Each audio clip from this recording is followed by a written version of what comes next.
Tapi berhentinya itu aneh.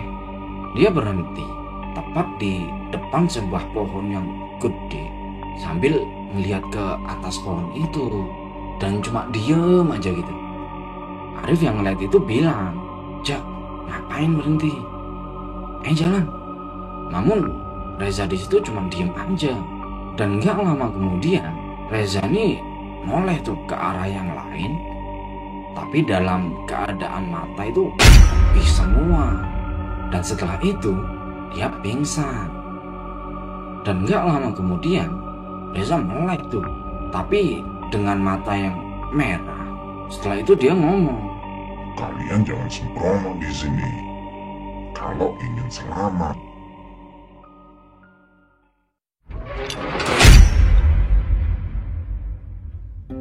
Halo teman-teman, di video kali ini akan menceritakan pengalaman horornya Harry sewaktu dia mendaki ke Gunung Slamet bersama dengan 5 orang temannya via celah katakan.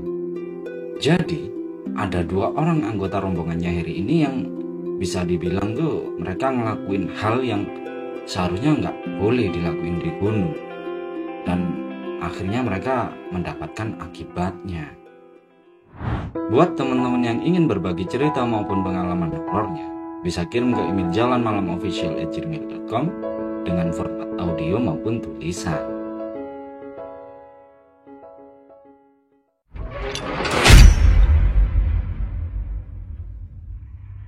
Cerita ini bermula ketika Harry dan ke-5 orang temannya, yaitu Iman, Arif, April, Wahyu, dan Reza mau ngedaki ke Gunung Slamet via celah katakan di Pajaya di sekitar pertengahan tahun 2017. Wahyu dan Reza ini adalah sepasang kekasih, dan untuk kesempatan kali ini mereka berdua ini baru pertama kalinya naik ke gunung. Dan juga Reza nih satu-satunya wanita yang ada di rombongan itu. Singkat cerita, setelah semua perlengkapan udah disiapin dan segala macam udah siap gitu ya, tiba nih hari pendakian. Mereka semua kumpul-kumpul di rumahnya Harry. Jadi di saat mereka lagi nungguin Reza, Harry ini ngasih tahu sebuah pesan buat Wahyu. Karena bisa dibilang si Wahyu ini orangnya agak songong, jadi ngomongnya itu agak kasar dia. Harry bilang, "Nanti kamu jaga omongan ya. Jangan kayak biasanya, ceplas-ceplos. Gampang itu. Udah deh. Ngomong-ngomong, mana nih si Reza? Kok belum nongol?" Nggak lama kemudian datang nih si Reza. Di situ Wahyu bilang, "Nggak tepat waktu kamu, telat 15 menit. Ah, kayak mau kemana aja. Ntar aku taklukin tuh Gunung Slamet sama isi-isinya." Harry dalam hati bilang, "Waduh, ini pasangan kok mulutnya nggak bisa dijaga ya." Setelah itu Iman ngajak mereka buat berangkat karena hari udah mulai siang. Akhirnya mereka berangkat tuh menuju base camp celah katakan sekitar 7:30 pagi dengan menggunakan motor. Sewaktu perjalanan ke base camp, mereka mulai nih ngerasa kayak ada yang aneh gitu. Seharusnya dari rumahnya si Harry menuju ke base camp itu paling lambat 1 jam udah nyampe. Tapi ini tuh kayak jauh banget. Dan waktu itu udah lebih dari 1 jam mereka nggak nyampe-nyampe. Mereka juga mikir, masa sih nyasar? Secara salah satu dari mereka, yaitu si Iman, kerjanya sebagai kurir di daerah celah katakan. Dan itu deket sama base camp. Ngerasa kayak gitu, si Iman terus bilang ke teman-temannya, "Ada yang gak beres nih. Kita istirahat dulu bro." Sherry ngejawab, "Iya nih, berasa lama banget ya." Mereka istirahat tuh sebentar, coba buat fokus lagi. Mungkin emang bener mereka lagi nyasar nih. Setelah selesai istirahat, mereka pun ngelanjutin lagi perjalanan. Dan sampai ke base camp, waktu itu kira-kira jam 9:30 pagi. Setibanya di base camp gitu ya, Seperti biasa, mereka ngurusi Maxi dan ya packing ulang lah buat siap-siap gitu segala macem. Dan tepat jam 10 pagi, dimulai tuh pendakian. Belum jauh mereka jalan dari base camp, mereka sampai tuh di area yang namanya itu wisata Bukit Melogi Cinta. Karena pemandangan di sana cukup bagus, mereka mutusin buat istirahat bentar. Si Arif, Reza, Wahyu, sama Iman sibuk tuh foto-foto. Sedangkan Harry sama April cuma duduk di bawah pohon sambil ngerokok. Ngelihat mereka berdua kayak gitu, Iman terus nanya, April, nggak mau ikut foto? Di sini view-nya bagus loh. Gampang, nanti aja lah man, kalau udah di puncak. Nggak lama kemudian tiba-tiba Wahyu teriak, bro, bentar ya, aku ke atas dulu. Tungguin, jangan ditinggal. Pergi tuh Wahyu sama pacarnya ke atas. Setelah Wahyu dan Reza balik, mereka langsung mutusin buat ngelanjutin perjalanan lagi. Karena waktu itu udah jam 10:30 kurang. Di sini mereka jalan dengan formasi Arif sebagai leader, disusul sama Harry, Reza, Wahyu, Iman, dan terakhir April jadi sweeper. Nah, di tengah perjalanan menuju ke pos 1, tiba-tiba Reza ngomong, HP ku kok nggak ada ya? Si Wahyu menjawab tuh, jangan bercanda, udah coba dicek di carrier kamu? Nggak ada, tadi aku taruh di tas kecil. Akhirnya mereka ngecek semua carrier tuh buat nyari HP-nya si Reza. Cuman HP itu nggak ditemuin. Di situ si Reza mulai panik tuh. Terus dia minta ditemenin sama si Wahyu buat turun nyari HP-nya. Turun tuh mereka berdua. Setengah jam kemudian mereka berdua datang lagi dengan mukanya si Reza yang sekarang tuh kelihatan kesel gitu karena HP-nya yang nggak ketemu. Arif terus nanya, gimana? Ketemu nggak? Udah, biarin. Ikhlasin aja ya. Gampang bener tuh dia ngomongnya. Singkat cerita, mereka sampai nih di pos 1. Dan waktu itu sekitar jam 11:30 siang. Di situ mereka istirahat gitu ya, dan makan siang. 15 menit kemudian mereka ngelanjutin perjalanan lagi dan sampai di pos 2 itu sekitar jam 1-an. Aman tanpa kendala untuk saat ini nih. Di pos 2 itu mereka istirahat sekalian sholat zuhur. Tapi si Reza kelihatan dari mukanya nih, dia itu masih mikirin tentang HP-nya yang hilang. Ngelihat itu si April berusaha buat ngehibur. Dia bilang, udahlah, nanti kalau rezeki ya pasti balik lagi. Setelah cukup istirahat di pos 2 itu, mereka ngelanjutin perjalanan menuju ke pos 3. Tapi, baru beberapa langkah mereka jalan, tiba-tiba Wahyu ngerasa carrier-nya nih jadi tambah berat. Padahal dari base camp sampai pos 2 itu biasa aja. Secara di dalam tasnya itu cuma ada makanan. Sontak si Wahyu minta istirahat bentar di situ. Dan teman-teman yang lain ngelihat mukanya si Wahyu ini udah pucet banget. Setelah Wahyu agak enakan, mereka pun ngelanjutin pendakian lagi.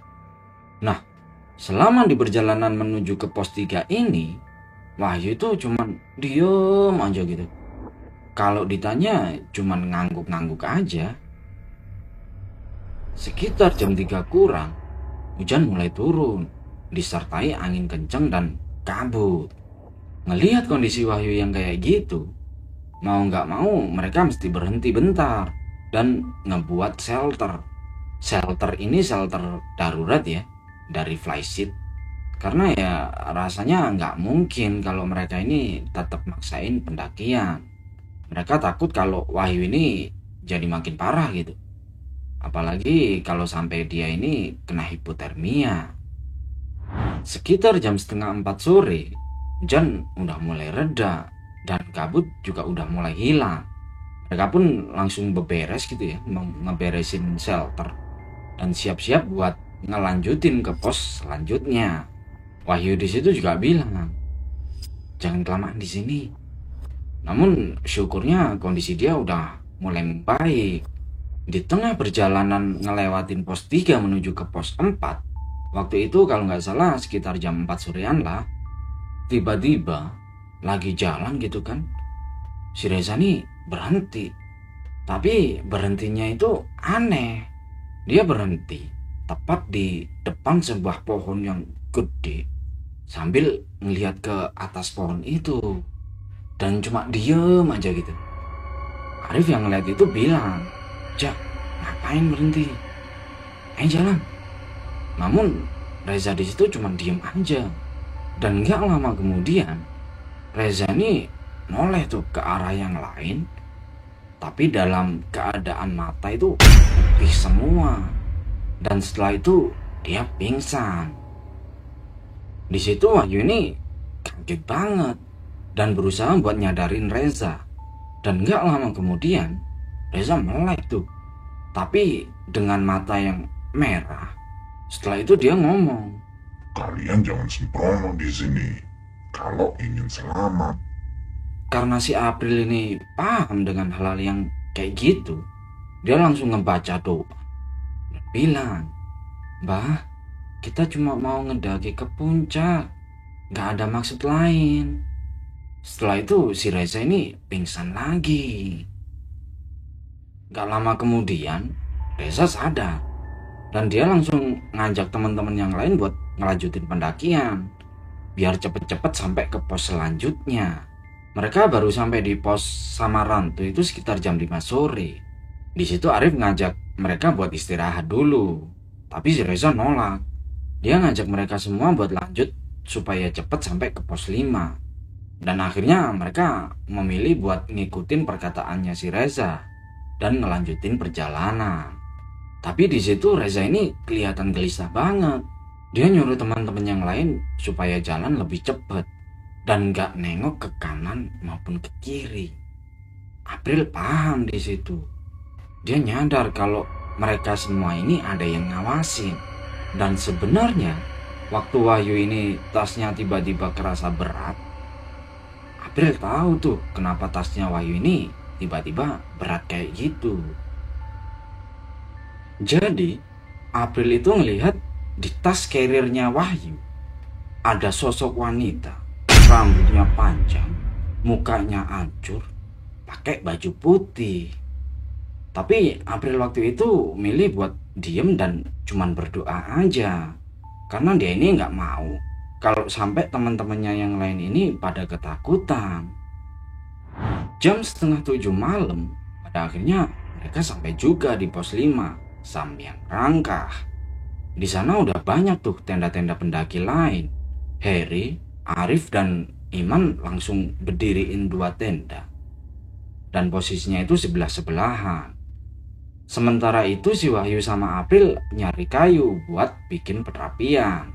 Setelah tenda udah berdiri, kayu udah dikumpulin, mereka semua pun langsung istirahat dan bikin makan malam sambil ngerokok-ngerokok.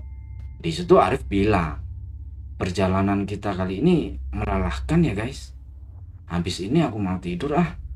Syukur kita dah sampai di pos 5. Setelah makan malam, si Reza juga tidur. Heri, Wahyu, April sama Iman masih ngobrol-ngobrol. Karena mereka berniat buat pergi ke puncak itu sekitar jam 3 dini hari nanti. Setelah ngobrol-ngobrol gitu, akhirnya mereka mutusin buat pergi tidur juga. Di sekitar jam 12 malam, tiba-tiba Heri ini kebangun karena dia ngedengar ada suara cewek lagi nangis. Sontak dia bertanya-tanya dong, siapa tuh yang lagi nangis? Pas dilihat, ternyata itu si Reza. Jadi si Reza ini nangis-nangis, minta besok langsung turun aja. Heri di situ bingung, kenapa kok si Reza jadi kayak gini? Tapi kalau dipikir-pikir, dari sore itu sikapnya si Reza udah aneh. Arif dan April pun ikut kebangun ngedenger Reza yang nangis-nangis kayak gitu. Mereka di situ nyoba buat nenangin si Reza. Sampai akhirnya si Reza ini tenang. Terus Arif nanya ke Harry, gimana nih bro? Di situ Harry cuma diem aja. Dia bingung dan masih merinding gitu, gara-gara tangisan si Reza tadi. April terus bilang, ya udah deh, besok kita turun aja. Udah nggak beres nih. Bahaya juga kalau kita lanjutin naik ke atas. April emang udah ngerasa kalau perjalanan mereka itu emang ada yang nggak beres. Dan kalau dipaksa buat lanjut ke atas, mungkin bakal membahayakan mereka semua. Akhirnya mereka sepakat tuh buat turun pagi-pagi. Dan mereka di situ lanjut tidur lagi. Nggak jadi tuh mereka pergi ke puncak. Sekitar jam 4 subuh, mereka semua bangun. Dan langsung beberes segala macemnya untuk persiapan turun. Pas lagi siap-siap gitu, tiba-tiba ada suara alarm HP dari luar tenda.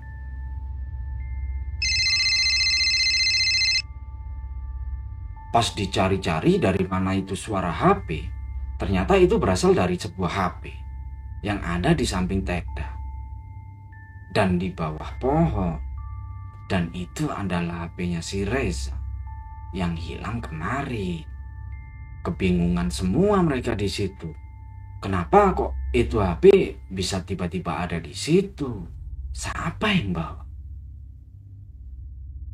Udah deh tuh, si Reza langsung ambil HP-nya itu. Sembari dia bilang terima kasih sama minta maaf di situ. Setelah itu Harry sama Wahyu nyiapin sarapan sebelum mereka turun. Tepat jam 6 pagi, April terus ngajak mereka semua buat turun.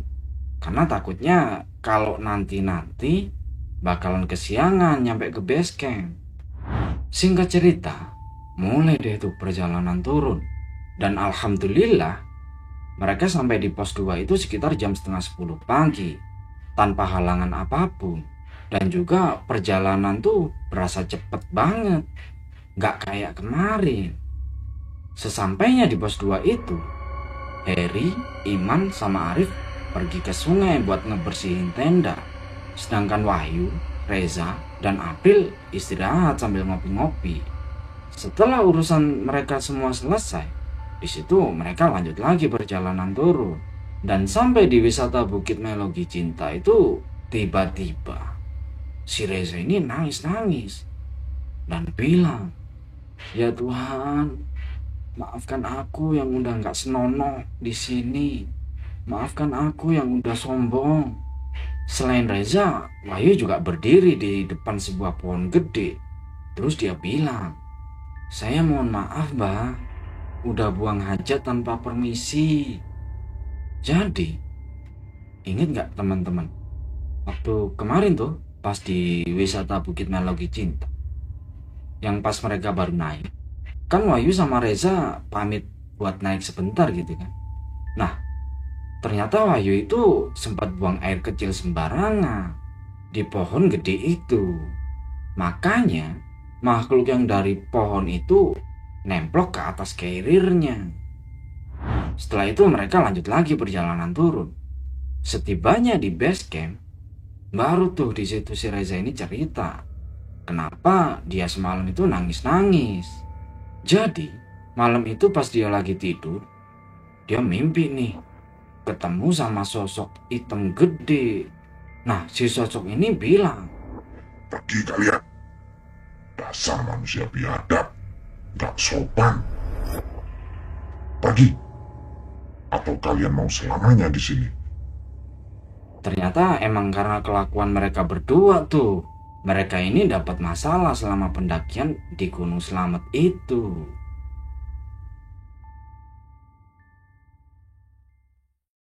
Dah, segitu ya teman-teman, cerita dari pengalamannya Harry dan teman-temannya waktu mereka ini mendaki ke Gunung Slamet.